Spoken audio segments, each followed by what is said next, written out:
Iya, eh, Om Berti, Yes. kita mau ngobrol-ngobrol hari ini tentang intelektual Kristen. Oke. Ya, intelektual Menarik Kristen. sekali nih. Iya.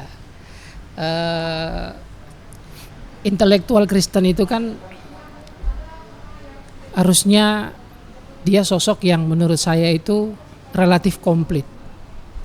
Dalam arti di satu sisi dia punya kompetensi keilmuan tertentu ya, apakah itu sosial, politik ya, atau mungkin dia ekonom ya. Tapi di sisi lain dia juga mesti seorang yang sungguh-sungguh paham ya dengan kekristenannya. Oke. Bahkan karena dia itu Kristen, maka dia semakin termotivasi untuk menjadi seorang yang intelektual, Oke. ya, seorang intelek. Nah, bagaimana Om Berti melihat tampilan intelektual Kristen di Indonesia secara khusus? Karena kalau kita ngomong intelektual, misalnya sebutlah saudara-saudara kita yang Muslim ya, itu ada, kita bisa langsung sodorkan banyak sekali nama ya, karena memang mereka tampil di ruang-ruang publik ya. Oke. Tapi kalau kita ngomong tentang intelektual Kristen, walaupun konon ada persekutuannya ya, tapi kita mau mencari sosok yang pemikirannya itu memang bisa dipakai sebagai rujukan ya, dalam membangun bangsa. Itu kita kayaknya susah sekali nyari.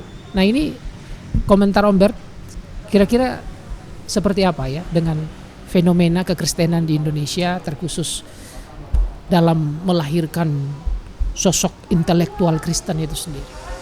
Oke, jadi memang ini pertanyaan yang bagus sekali nih Bung Hariman. Jadi yang disebut intelektual adalah mereka yang cerdas, mereka yang punya kapasitas ilmu pengetahuan yang luar biasa ya. Dan intelektual itu belum tentu dia seorang sarjana, master atau doktor.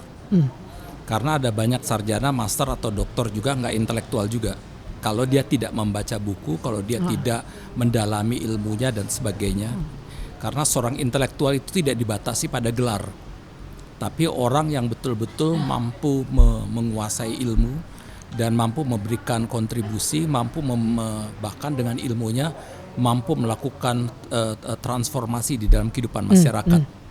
Jadi kalau seorang doktor atau master sekalipun, kalau memang dia hanya jadi bermental tukang, ngikut saja, baca kalau dia ngajar juga ngajar ngikutin textbook aja, tidak punya pikirannya, tidak inovatif dan sebagainya, itu belum jadi seorang intelektual. Jadi intelektual ini adalah sekali lagi adalah orang yang betul-betul mampu memberikan kontribusi kecil atau besar di tengah masyarakat, bahkan mampu melakukan transformasi di tengah masyarakat.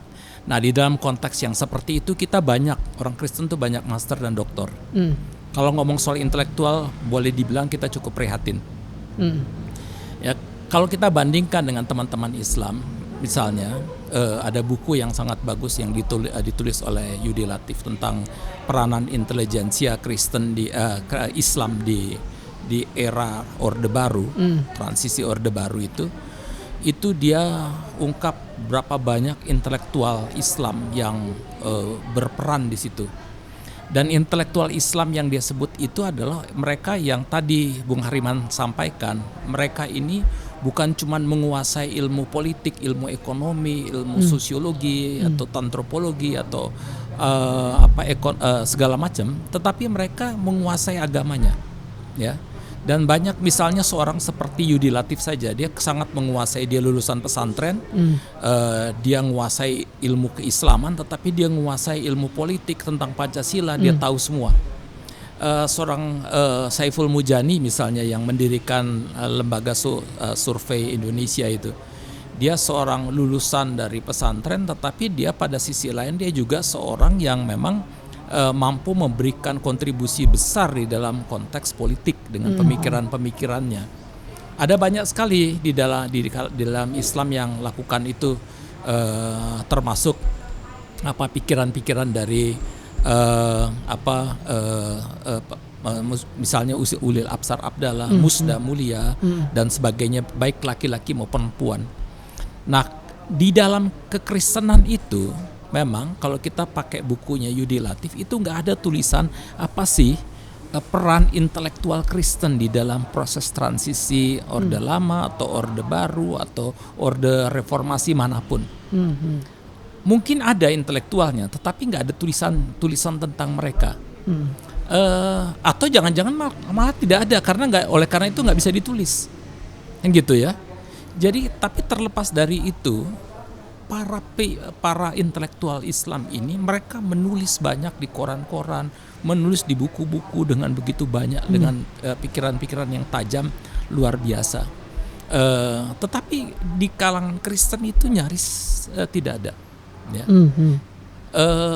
Betul ada Ijmi, tetapi juga bahwa ada Piki. Ijmi itu kontribusinya luar biasa sekali untuk positif maupun negatif.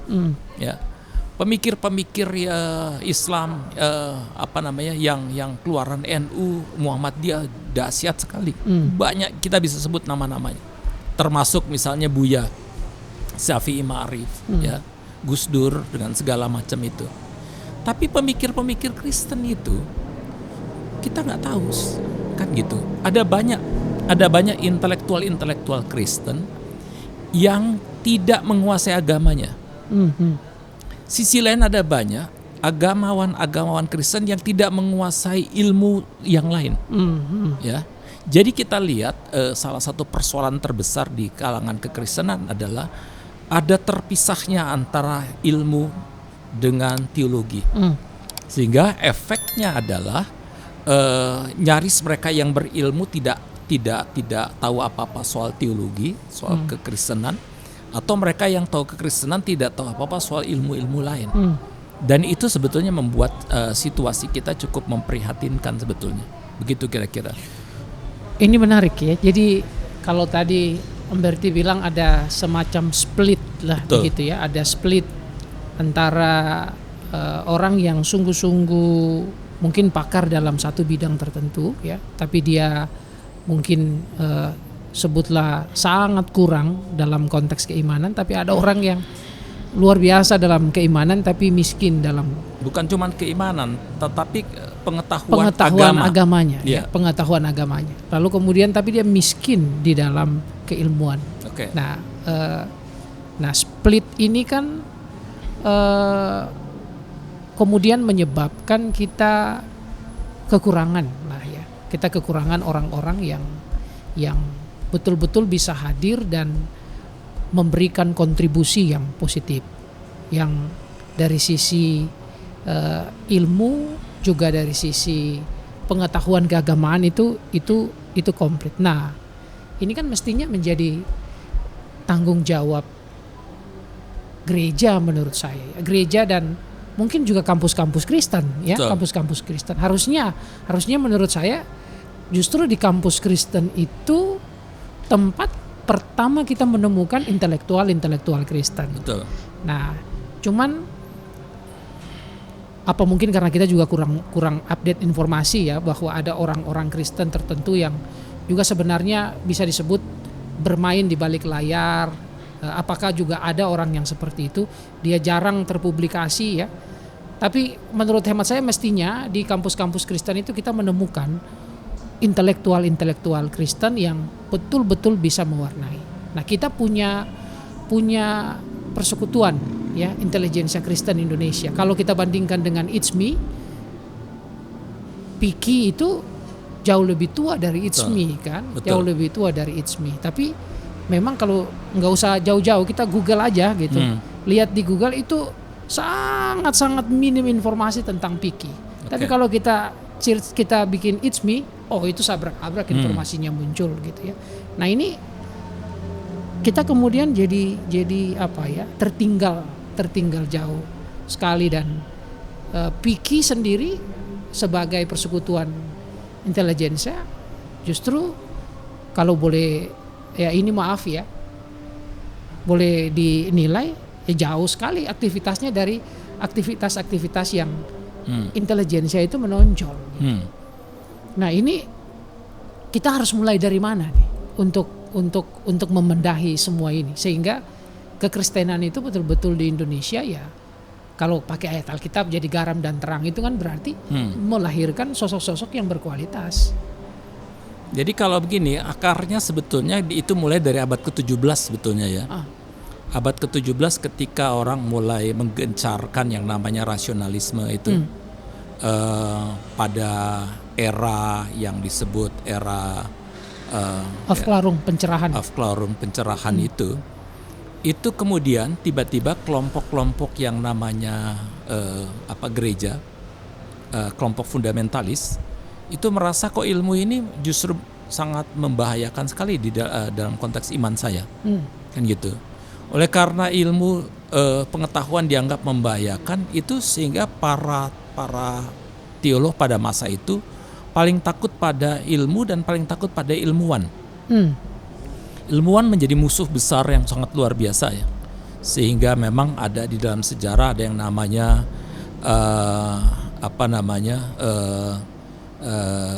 Giorgio Bruno yang bahkan sampai dibakar, lalu kemudian Kopernikus yang Galileo Galilei dan sebagainya yang kemudian dimusuhi oleh gereja. Tetapi itu adalah ekspresi dari merasa bahwa ilmu pengetahuan ini ternyata sesuatu yang sangat membahayakan iman.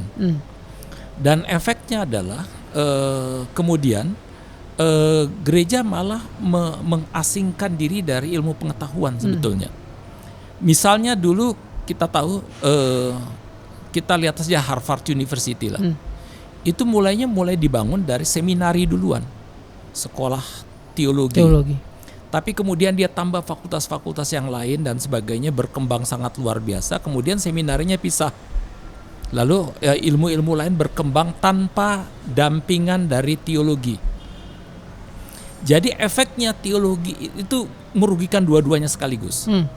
Efeknya teologi jadi berpikirnya ke belakang. Dia tidak mengikuti, mendampingi ilmu pengetahuan yang sedang berkembang. Atau dia berpikirnya ke seberang sana, ke atas sana, kan gitu ya. Dia nggak berpikir tentang masa kekinian, ya. Kalau nggak ke belakang, dia berpikir ke atas sana. Sehingga memang dia tidak sekali lagi dia tidak mendampingi, memberikan kontribusi dengan diskusi luar biasa dalam perkembangan ilmu pengetahuan itu ya. Kalau dulu ilmu pengetahuan suka atau tidak suka itu kan selalu berkembang bahkan dari kekristenan, ya. Tetapi kemudian kekristenan sendiri melihat ilmu pengetahuan berkembangnya udah kelewatan nih. Karena kalau dulu kita lihat bahwa pemikir-pemikir bahkan pendeta-pendeta itu intelektual semua. Dari Mendel yang ketemu biji-bijian itu ya, Kopernikus dengan sebagainya itu pemikir-pemikir, bahkan yang ketemu O2 itu semua pendeta-pendeta atau biarawan-biarawan dan sebagainya. Karena mereka juga cerdas dan mereka agamawan sekaligus ilmuwan. Tetapi begitu ilmuwan berkembang, mereka sangat benci pada yang namanya teori evolusi Darwin. Itu yang paling dimusuhin sampai sekarang bahkan dan sebagainya. Efeknya adalah sekali lagi pemisahan antara ilmu teologi dengan sains ya. Science, ya. Dan nampaknya pemisahan itu sampai sekarang masih menguasai gereja-gereja di barat, bahkan sampai ke gereja-gereja di Indonesia, ya. Dan ini yang terjadi akibatnya adalah teologi berkembang tapi tanpa berpikir untuk mendampingi ilmu pengetahuan. Teologi itu jadi ngomong tentang diri sendiri, ngomong tentang gerejanya saja.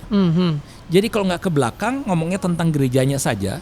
Ya, kalau intelektual dilibatkan, ya dilibatkan untuk pembangunan gereja, tapi nggak berpikir pembangunan masyarakat, kan gitu ya. Jadi intelektual datang juga gimana bagi kolekte, gimana ngurus keuangan gereja dan sebagainya. Bukan ilmunya yang dipakai untuk, bukan dimanfaatkan mereka oleh gereja untuk supaya memberikan kontribusi bagi bangsa. Jadi begitu sampai di gereja, intelektual justru dibonsai. kapasitasnya untuk urusan-urusan gereja saja. Sebaliknya gereja tidak menghasilkan intelektual untuk memberikan kontribusi kepada masyarakat. Nah, yang terjadi di dalam organisasi-organisasi intelektual Kristen nampaknya. Begitu orang hadir di dalam satu organisasi intelektual Kristen, orang berpikir apa yang bisa you lakukan untuk organisasi ini. Tapi organisasi ini sendiri nggak berpikir gimana mempersiapkan orang-orang ini yang intelektual yang kita punya ini supaya betul-betul menjadi lebih cerdas, lebih oke, lebih berkembang, menguasai ilmu pengetahuannya, sekaligus lebih punya pengetahuan agama yang luar biasa. Yang terjadi adalah cuma yang penting organisasinya jalan. Yang terjadi adalah yang penting adalah gimana dengan aktivitas dia di dalam organisasi intelektual itu, dia mungkin memiliki begitu banyak relasi-relasi yang membuat satu saat dia ikut terangkat. Soal kualitas itu nomor 2. Padahal menurut saya yang terpenting adalah gimana kelompok-kelompok organisasi intelektual Kristen itu fokus pada peningkatan kapasitas intelektual pengetahuan yang luar biasa sekaligus kapasitas iman. Supaya orang-orang di situ termasuk organisasinya bisa memberikan kontribusi yang luas bagi masyarakat. Bukan cuma bagi negara tapi bagi masyarakat di bawah ini. Jangan sampai kita ciptakan intelektual yang sebetulnya intelektual berjanggut. Yang dalam pengertian cuma ke atas saja. Nempelnya ke atas, bukan intelektual yang berpikir di bawah. It's me itu betapapun mereka berpikir ke atas tapi berpikir ke bawahnya juga luar biasa. Kan gitu. Nah, ini yang rasanya kita kurang di situ. Dan ini yang harus kita terus-menerus upayakan ya. Betul. Kita lakukan. Nah, sebenarnya gereja juga punya modal ya. Universitas-universitas yang mereka punya. Nah, seperti yang tadi saya bilang, ini mestinya menjadi tempat untuk disemai intelektual Kristen. Nah, bagaimana supaya ini sekarang kita ngomong harapan, ya. Tadi kan semacam masalah, begitu ya, persoalan yang ternyata punya latar belakang historis yang panjang ya, dari abad 17 Auf Klärung lalu sampai terbawa ke Indonesia. Yang padahal kalau di Eropa, di Amerika mungkin mengalami yang namanya proses sekularisasi kan. Tapi di Indonesia kan bisa disebutlah kita nggak ada dalam fase itu, nggak mengalami fase sekularisasi yang memisahkan antara agama dengan masyarakat atau iman dengan ilmu ya. Bahkan kita ini menjadi negara yang justru sila pertama Pancasila, ketuhanan yang Maha Esa, itu kan memberikan ruang untuk setiap agama-agama itu terlibat. Maka asumsinya kan mestinya dari sana, kalau gereja itu dia menghayati betul perannya dalam konteks negara Indonesia dengan nilai-nilai tadi, mestinya kan ada transformasi ya, ada perubahan. Walaupun kekristenan itu datang dari Eropa yang latar belakang pietisme tadi. Nah, bagaimana supaya harapan ini bisa hidup dan kemudian ke depan kita bisa punya intelektual Kristen yang tidak hanya cerdas dari sisi keilmuannya, tapi juga cerdas dalam ilmu agamanya dan bisa mewarnai. Menurut saya itu harus mulai dari gereja ya. Tadi seperti saya katakan bahwa dulu itu para teologiwan itu, teolo itu atau para pemimpin gereja itu sekaligus pemikir-pemikir intelektual yang luar biasa ya. Ada banyak tokoh-tokoh intelektual yang luar biasa sekali yang sekaligus agamawan. Tetapi sekarang kan tradisi itu tidak ada. Jadi mestinya mesti diberikan sekarang satu mengingatkan pada gereja-gereja supaya memang mengubah cara pandang itu. Seorang pendeta bukanlah sekedar pendeta jemaat. Dia bukan seorang teolog jemaat saja, tapi dia adalah public theologian. Dia harus berpikir, seorang pendeta harus berpikir bukan cuma jemaatnya, dia berpikir tentang masyarakatnya. Kan gitu. Karena apa yang terjadi di dalam masyarakatnya itu pasti akan punya dampak bagi gerejanya, bagi jemaatnya. Sebaliknya apa yang dilakukan bagi jemaatnya mestinya memberikan dampak besar untuk masyarakat. bagi masyarakat. Dan ini yang tidak terjadi sekarang. Artinya seorang pendeta itu lebih banyak berurusan dengan urusan-urusan yang sangat-sangat simpel-simpel aja. Misalnya melayat tukang. Jadi punya mental tukang, yang penting khotbah dan sebagainya. Dan dia juga nggak dikasih kesempatan untuk keluar, untuk mengembangkan diri, untuk tahu tentang dunia. Efeknya adalah bahwa sebetulnya jemaat itu ketika sampai di gereja mereka seperti diisolasikan dari kehidupan masyarakat dunia dengan segala pergumulan persoalannya, karena khotbah pendeta paling banter urusannya, kalau nggak urusan keselamatan dengan pribadi, paling banter urusan sampai urusan keluarga, kelamin, ya, pernikahan, sampai keluarga aja udah titik. Masalah bangsa, masalah korupsi, masalah ekologi, masalah radikalisme nyaris nggak dibicarakan di situ. Padahal bisa jadi ada anggota jemaat yang ahli di situ ya. Betul.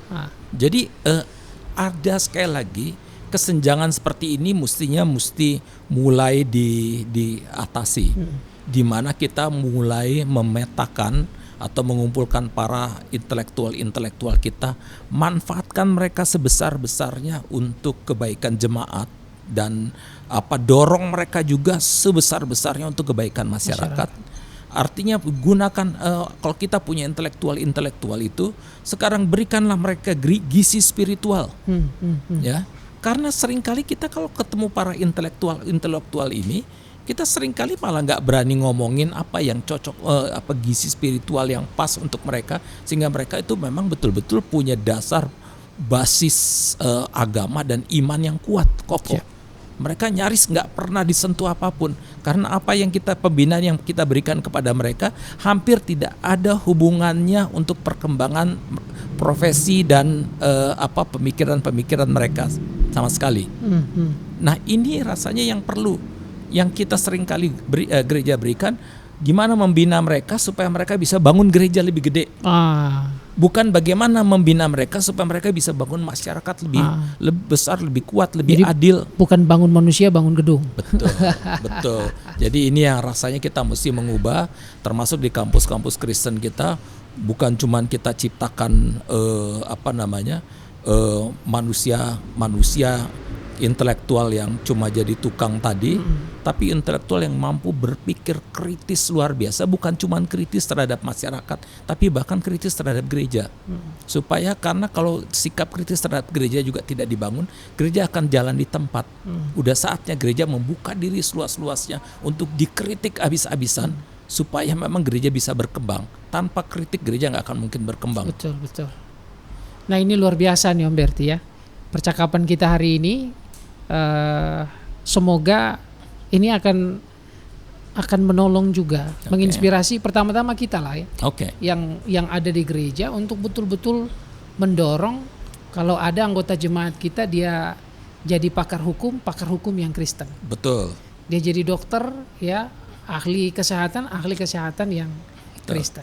Ini satu gambaran intelektual yang kita perlu hasilkan ke depan, yang kehadirannya tidak hanya relevan untuk jemaat, tapi juga signifikan untuk masyarakat. Betul. Ya, kita berharap akan ada intelektual seperti itu, dan tampaknya yang di depan saya ini juga intelektual. Oh, saya masih jauh. Intelektual, pendeta Berti Pati. Masih jauh, kita berjuang ke arah sana. Kayaknya kita perlu ngomong dulu di awal, nanti perjuangannya jalan. Terus yang muda-muda ya. Setuju. Terima kasih Om Berti ya, sampai kita ngobrol lagi di sesi berikutnya yang pasti hangat dan mencerahkan.